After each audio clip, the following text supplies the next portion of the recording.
We have a resource person itself from the Department of Police, Ijaz Sahab, who is presently posted as DO Magam. I would like to him on stage. I would like to invite him on stage.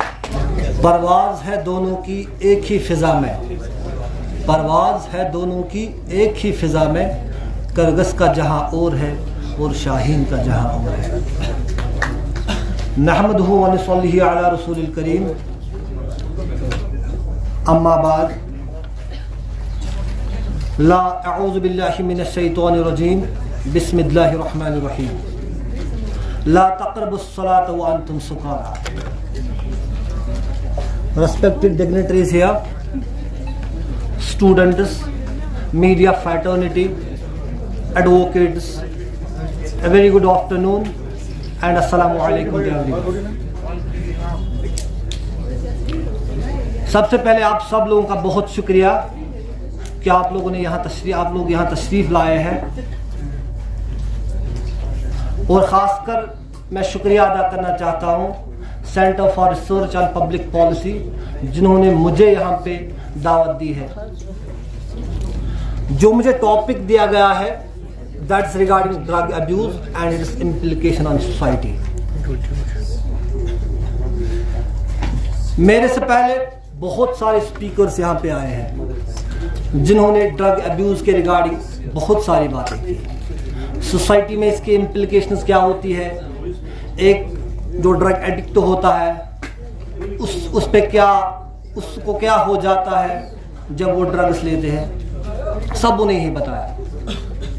But I think for me, अगर मुझे आप बताना चाहोगे, मुझे लग रहा है कि सबसे पहले जो हमें काम करना है वो हमें आइडेंटिफिकेशन करना है, क्योंकि जब हम प्रॉब्लम को आइडेंटिफाई कर रहे हैं तब भी हम सोल्यूशन निकालेंगे। मैं आपको कुछ एग्जाम्पल्स देना चाहता हूँ। मेरे पास बहुत सारे पेरेंट्स आए हैं, बहुत सारे पेरेंट्स मेरे पास आए जिनको पता ही नहीं होता है कि हमारे जो बच्चियां हैं वो ड्रग्स में इन्वॉल्व है। इसीलिए मैं यहाँ पे बताना चाहता हूँ कि आइडेंटिफिकेशन इज द की। जब तक हम एक ड्रग एडिक्ट को आइडेंटिफाई नहीं करेंगे तब तक हम उसको इस ड्रग से नहीं निकाल सकते हैं। सबको यहाँ पता है, इनफैक्ट सब लोगों ने यहाँ बता दिया है कि ड्रग अब्यूज क्या है। ये कुछ भी नहीं है, कोई भी ड्रग है, जरूरी नहीं है कि इलीगल ड्रग्स हम लेते हैं उसी से ड्रग अब्यूज हो जाता है, नहीं। कोई भी ड्रग अगर हम उसका मिसयूज करें, या अगर कोई प्रेस्क्रिप्शन मेडिकेशन होती है जो भी डॉक्टर प्रेस्क्राइब करता है, अगर हम उस ड्रग को भी लेंगे इन को मोर quantities what the doctor has prescribed, वो भी ड्रग अब्यूज में आ जाता है। अब इससे क्या हो जाता है, आपकी फिजिकल हेल्थ, आपकी मेंटल हेल्थ पे क्या असर पड़ जाते हैं। देखो, सबसे पहले जो मैंने यहाँ पे बात की है, मैंने कहा कि हम सबसे पहले हमें क्या करना है, हमें ड्रग एडिक्ट को आइडेंटिफाई करना है। वो हम कैसे करेंगे, जब आपकी बच्ची शाम को घर आ जाती है, अगर आपको लग रहा है कि वो बच्चा किसी से ज्यादा बातें नहीं करता है, या वो शाम को जूं ही घर आ जाता है तो वो अपने कमरे में बैठ जाता है, किसी से बातें भी नहीं करता है, ज्यादा कुछ सोशल भी नहीं रहता है, उसकी आंखों की तरफ इंसान जब देखता है तो वो रेडिश ब्लड शॉट आईज उसकी होती है, उसकी बॉडी अब जब आप देखोगे वो क्रूकड हो जाती है, उसका जो वेट होता है वो सडन लॉस भी हो जाता है, वेट लॉस भी उसका सडन हो जाता है। या ओवरऑल अगर आप उसकी फ्रेंड जोन जो उसका देखोगे आप, अगर आपको लग रहा है कि उसने जो अपना जो फ्रेंड जोन है वो उसने चेंज किया है पूरा, या आपको लग रहा है कि फॉर एग्जांपल अगर उसका खर्चा दिन में 50 रुपए है, 100 रुपया है, तो उसने आपसे 500 रुपया मांग रहा है या 1000 मांग रहा है, तो आपको लगना चाहिए कि he or she might be involved in drugs। मैं पहले भी बताना चाहूंगा और अब भी बता रहा हूं कि सबसे पहली बात हमें क्या करना है, हमें ड्रग एडिक्ट्स को आइडेंटिफाई करने हैं, क्योंकि हमारे पेरेंट्स को पता ही नहीं होता है कि हमारे बच्चे भी इस ड्रग में इन्वॉल्व है। तो भी हम इस ड्रग को इस सोसाइटी से निकाल सकते हैं। जब हम इस ड्रग एडिक्ट को आइडेंटिफाई करें, सबसे जो पहला कंट्रोल इस पे होता है वो पेरेंटल होता है। देखो, सब अभी एसएसपी सर भी हमारे बता रहे थे कि सारी उंगलियां जो फिर चली जाती है पुलिस पे, जो कि हमारा रोल होता है ना वो लास्ट में होता है।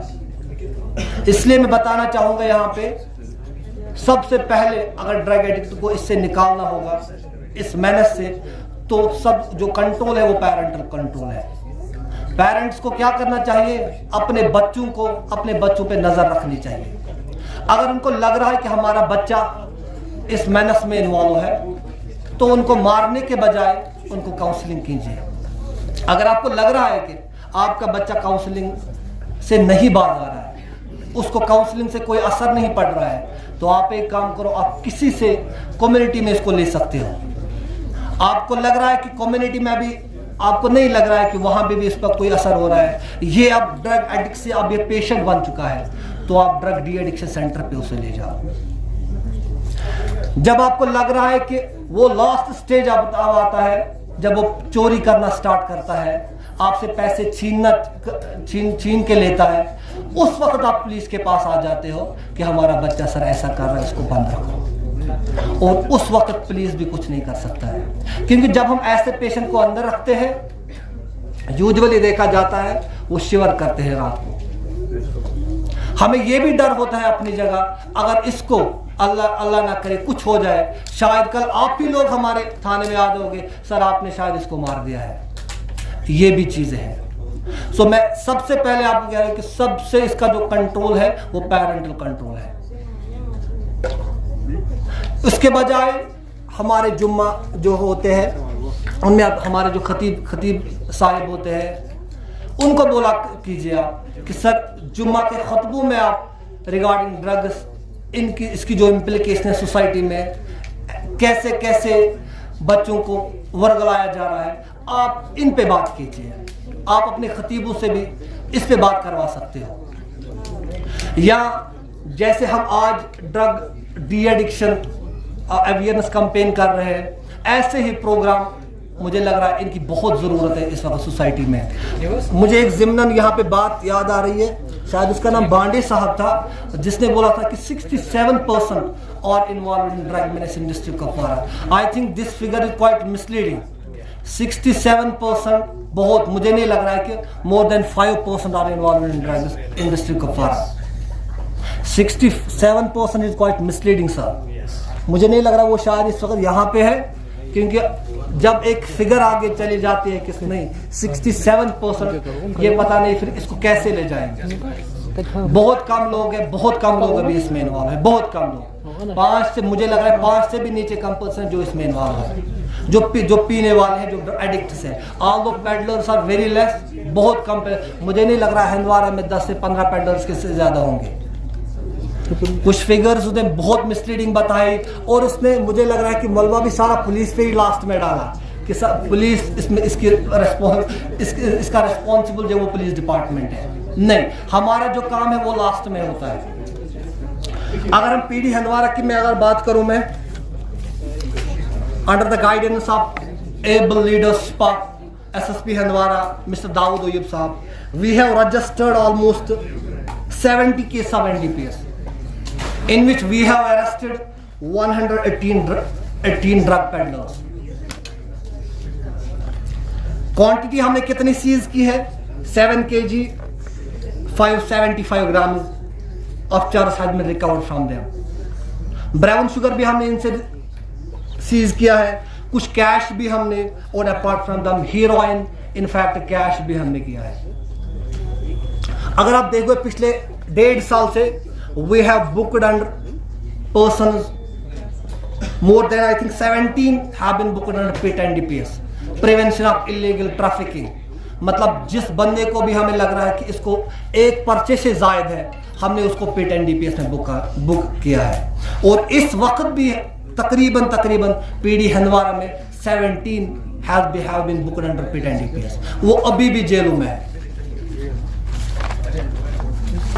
इसके बरक्स अगर हम पिछले 1-2 सालों की बात करेंगे, हमने PS करालगुन की बात करेंगे हम, उन्होंने प्रॉपर्टीज भी अटैच की है, जैसे 67/2020 अंडर सेक्शन 8/20 हमने 7 मरलाज ऑफ एग्रीकल्चर लैंड उसमें अटैच की है। इसी से अगर हम PS विलगाम की तरफ चले तो उन्होंने एक रेजिडेंशियल हाउस एक ड्रग पेडलर का अटैच किया है। अगर हम PS कलामाबाद की बात भी करें, उन्होंने ऑर्चर्ड 4 ऑर्चर्ड, एक है इसमें 3 कनाल 11 मरला, दूसरा है 1 कनाल 3 मरले, 2 कनाल 7.5 मरला, 1 कनाल 12 मरला। ये 4 ऑर्चर्ड्स है जो पुलिस PD हंदवारा ने अटैच किए हैं अंडर NDPS। अगर हम PS हंदवारा की भी बात करेंगे, PS हंदवारा में भी एक मिनी कॉम्प्लेक्स जिसमें 4 दुकानें हैं, वो भी NDPS में हमने अटैच किया है। मैं यही बताना चाहूँगा आपको, हमारा जो काम होता है वो लास्ट स्टेज पे होता है, और हमारा जो मेनली जो काम होता है वो पेडलर्स के खिलाफ होता है। जो ड्रग एडिक्ट्स होते हैं उनको हम यूजुअली एज पेशेंट कंसिडर करते हैं। मैं यही लास्ट में यही बताना चाहूँगा आपको, ये जो ज़िंदगी अल्लाह ताला ने हमें दी है, ये बहुत छोटी दी है और बहुत प्यारी ज़िंदगी दी है। इस ज़िंदगी को आप एंजॉय करो। अगर हम इस ज़िंदगी को इसी नशों में मुब्तला करेंगे तो हमारी दुनिया भी और हमारी आखिरत भी दोनों खराब हो जाएंगे। Lastly I should sum up my lecture with these lines. जो यकीन की राह पे चल पड़े उन्हें मंजिलों ने पनाह दी। जो यकीन की राह पे चल पड़े उन्हें मंजिलों ने पनाह दी। जिन्हें वसवसों ने डरा दिया वो कदम कदम पे बहक गए। वो मर्द नहीं जो डर जाए औलाद के खूनी खंजर से। वो मर्द नहीं जो डर जाए औलाद के खूनी खंजर से। जिस हाल में जीना मुश्किल है उस हाल में जीना लाजिम है।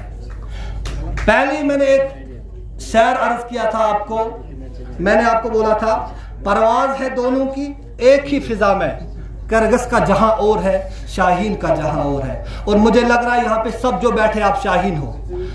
मैं इंशाल्लाह होप करूंगा कि आने वाले वक्त में इंशाल्लाह आप में से बहुत सारे होंगे जो IAS ऑफिसर्स होंगे, जो IPS ऑफिसर्स इंशाल्लाह होंगे। आप शाहीन हो, आपके अभी पर पूरे नहीं आए, आप उड़ो।